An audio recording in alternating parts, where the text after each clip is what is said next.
Early in this year, I hated love, admittedly. I thought that Taylor Swift and Travis Kelce were but a simple PR spin because they wanted more women to watch football. And Travis Kelce is adorable. Sure. And he liked Taylor Swift. So let's put the super athlete with a superstar and see how many more eyeballs we can get on the NFL. And to be fair, it worked significantly. Sure. Taylor Swift has reportedly generated over $350 million in brand value for the NFL and the Chiefs. I don't want to overshoot it. $331.5 million, not $350. I watched those images of Taylor Swift and Travis Kelce celebrating together after the Chiefs win to put them in the Super Bowl. I thought, wasn't it sweet? Is that not just the sweetest thing you have ever seen? I think it is. Like, she's the Time Person of the Year. She's the biggest deal in the world. Not the Time Person of the Year. She's the Time Person of the Year. She's the biggest deal in the world, and she's just happy for her boyfriend. And right? you were all about it from the very beginning. I saw it for what it was, or at least I saw it for what I thought it was. I just took the very simplest explanation for all of it. I didn't try to get into the weeds, and I think sometimes there's a lot of stories that become big stories, and people get too far into the weeds that they can't see what's right in front of them. It happened once upon a time with James Wiseman in Memphis. That whole deal. What a comparison! No, you get the point. I think people got so in it that they didn't know what they were talking about. They thought they knew more than you. Yes. But they didn't know what they were talking about. As is most conspiracy theories There you in go. this world. Right now, Illinois is going through the same thing with Terrence Shannon, who is charged with rape. Illinois fans think they're smarter than you about this because they're really in it on the message. They don't know what they're talking about. They're so close to it. And here's the thing. They probably do know more details than I know. They've read every word of everything that's out there. But they've consumed so much of it, they don't know what they're talking about. They're lost in it. Lost in the sauce. Right. Yeah.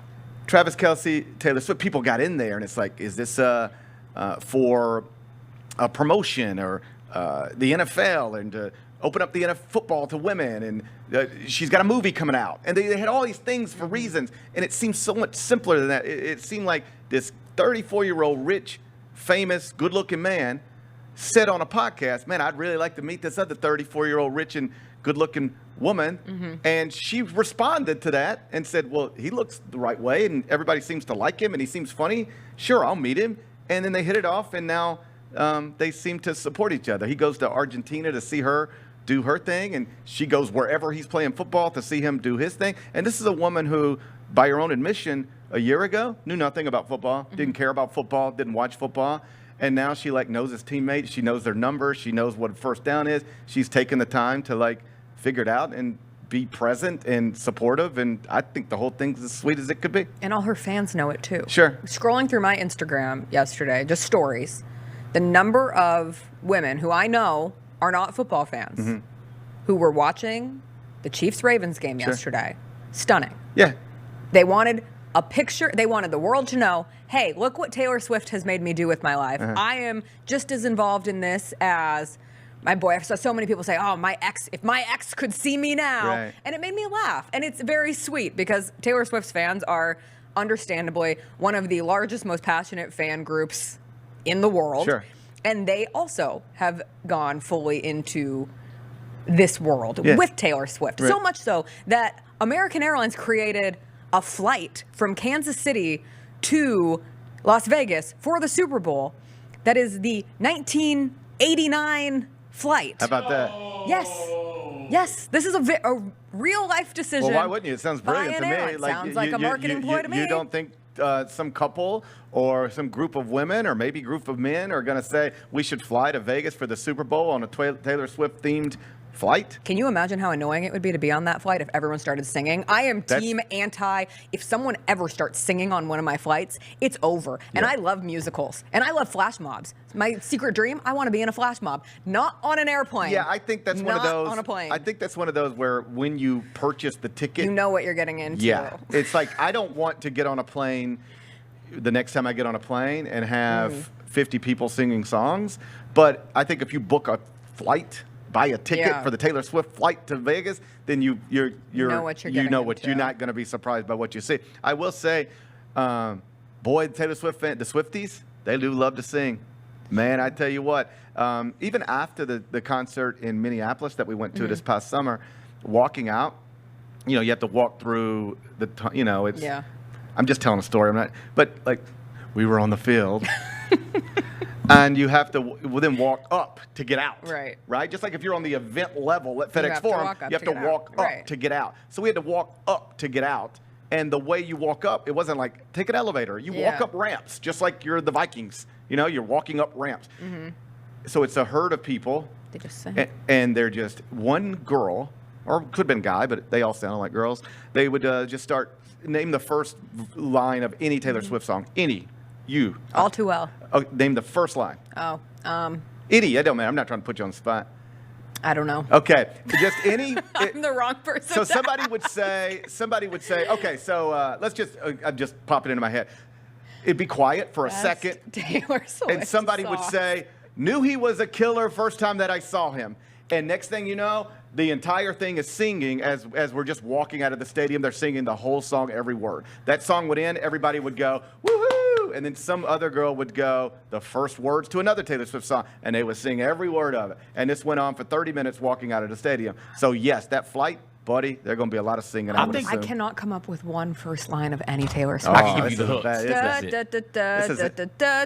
He's upset, but I don't know what the words are. Jess, you are not who you think you are. No, I've never pretended to be this. Everybody assumes that I am some giant Swiftie, but I respect her. And my respect has continued to grow for her. And just because that is true, I do want to put a disclaimer on the Super Bowl. Taylor Swift will be there. Yes. Oh, she will do her best to be there. She performs in Tokyo This is so the crazy. night before, but because of time zones, she can make it with plenty of time to spare. So it was last week, and I'm just reading whatever pops up in front of me like an idiot. And there's a story that says, Taylor Swift's Super Bowl problem. And I'm like, oh, wow, Taylor Swift's got a Super Bowl problem. Oh, no. And so I click on it. I'm like, I got to figure this out. Maybe I can help her. And it says she's playing in Tokyo on Saturday before the Super Bowl. And I'm like, ooh, that's the other side of the world. And they said, how will Taylor Swift get to Las Vegas for the Super Bowl? Can she even do it? And I start reading the story. I'm like, ooh, it's a mystery. I can't wait to find out. And at the end, you know what they tell you? She sure can. She'll be in Las Vegas on Saturday 5 night. p.m. I read it as 5 p.m. on Super Bowl Sunday. So I'm telling Chris, and I was like, wow, she's barely going to make it. She's going to fly to Vegas. Saturday. She's going to fly to Vegas, check into the Wynn. Yeah. At 5 o'clock on Saturday, Yes. get a good night's sleep, probably hug her boyfriend, wake up. She'll probably be better rested for the Super Bowl than me. She will be. But just because she's better rested, this was the point I wanted to make, she should not appear in the Super Bowl halftime show. She won't. That is Usher's show. She wouldn't. I have seen, of course, the Swifties would love nothing more than Taylor, not just to be at the Super Bowl, but to perform at the Super Bowl. We don't need it. Just let her be there to support Travis Kelce in her whatever cool jacket she wears. It can't be from. First off, she will not do it. Can't be from Uchek's wife because there is now the Niners are playing. Right. We can't share jackets. Sisterhood of the Traveling Jacket ends at the Super Bowl. There is nothing. There's nothing. I don't guess this is true. I was going to say there's nothing she can do about being in a luxury box and having cameras on her because if she wanted to be invisible at a football game, she could be. I guess, right? It might be hard, but she could. Nearly impossible. I mean, think. you For could the people who are like, oh, she just wants all this attention. I'm like, oh, the attention. I don't think she wants all the attention. I think and they have said this is another one where they've already told you what they're doing. Right. You just have to believe them. Right. You know what they've said? We're just being there for each other. And whatever else happens, like I can't control that. We have to have a ring around the rosy of security guards. Yeah, because we are Taylor Swift and Travis Kelce. but like her point is, I don't think she said this exactly, but certainly the implication is, I don't really like all the cameras on me when I'm just trying to watch my boyfriend play football. But like, I'm not going to get caught up in that. I want to be there for him. I want to be around his friends. I want to be around his family. I want to be around the people who are now my friends, and that means that there are going to be cameras on me. But I think she is there not to be Taylor Swift. I think she is there to be Travis Kelce's boyfriend, to support a girlfriend. Or right? wife, if you're asking Tony Romo. Right. And so not only will she not be on stage with Usher, I don't think she would even consider that. First off, she's not going to be Usher's sidekick. When Taylor Swift shows up at the Super Bowl, it's going to be the Taylor Swift Super Bowl. And that's going to be bigger than whoever's playing in the Super Bowl. And that'll be someday, I would imagine. But She does not. This is what I'm trying to say. Although these broadcasts have become big Taylor Swift things, even though they barely show her. They barely show her. Barely. I mean, it's a matter of seconds. She doesn't play into that any more than she's just there to support the person she seems to be in love with. My point is this. Do you notice, I don't know how much I should say, these television networks would love nothing more, or at least would have at one point loved nothing more, to be coming in and out of breaks with Taylor Swift. Oh, yeah. You know she will not allow that. Yeah. She has said no. I don't want my music played on these broadcasts. There's nothing I can do. There's nothing I can do about you putting a camera on my face when Travis makes a catch. But I'm not going to turn this into a 3-hour Taylor Swift production with my songs coming in and out of every break. Put the camera on me when I'm happy because my boyfriend did something. But we're not going to turn this into anything more than that. So I don't think she would want to turn the Super Bowl into anything more than that. She will look at the Super Bowl exactly like she looked yesterday, I would imagine.